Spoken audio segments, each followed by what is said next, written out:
Thank you so much for sending me your questions. One of the question is, how come in communication and when we're having a fight, many people kind of just start a fight or are part of the fight, and then in the middle of the fight, they go off and they do the silent treatment and they no longer want to talk. And we can't access. It doesn't matter how much we knock at the door. It's like nothing, zilch, no conversation is happening. And what is the purpose of this type of silent way of being? And then what can we do about it? Most people, when they come into a conversation and a dialogue, if they are feeling threatened or they feel powerless or they feel hopeless, at one point they might choose silence. If they find threatened, that they're threatened and the other person is too powerful, that they just feel like they can't say anything, it just won't matter. And no matter what, that they put themselves out there, the conversation is going to be attacking from the other person, or they feel attacked by the other person. They might just hold back and strategize in order for their protection to stay silent, as if any word they might say might be used against them in a way. So when we are feeling threatened, we usually react in a particular way. Either we fight back if we think we are powerful enough that we can fight back and win, or at least tell the oppressor or the perpetrator to just back off. Or we kind of like freeze because at that moment we're feeling powerless to do anything. Or we assess that this is not a game that I can win and it might harm me. And how can I run away? In many of the conversations, if running away is not a particular way, that I cannot leave the scenario or I cannot leave the relationship, therefore I have to stay.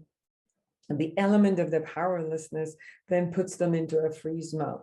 Sometimes they're not frozen. They're not like at that moment just don't know what to say.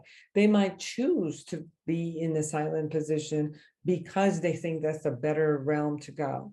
Unfortunately, this realm might work in the heat of the moment, and it might even work well in the heat of the moment to be silent so that the other person's heat also comes down.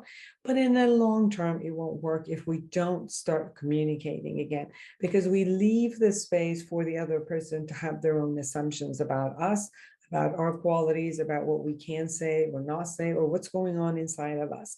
And we are the only person who's really responsible about letting people know what's going on within us.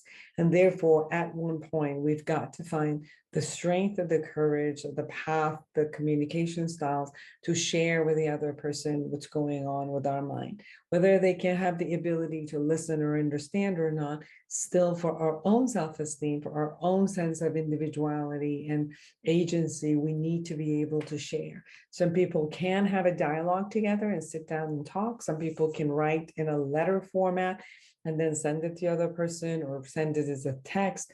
And then formulate what it is that they want to say so that it hopefully the other person could hear them.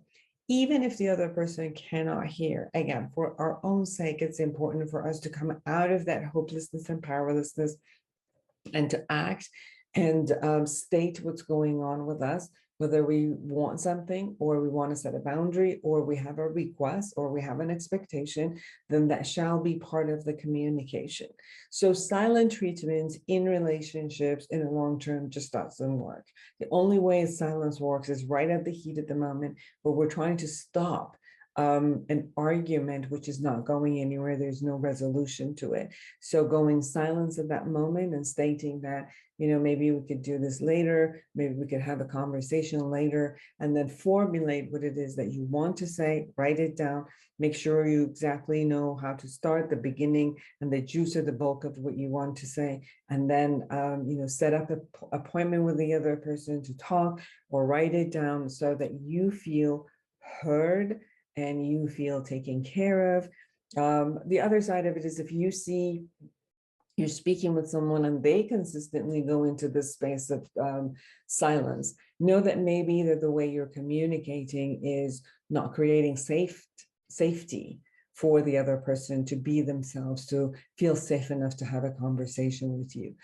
Even with people who have that type of communication style because of maybe their parents and, the family of origin, and the way they were raised.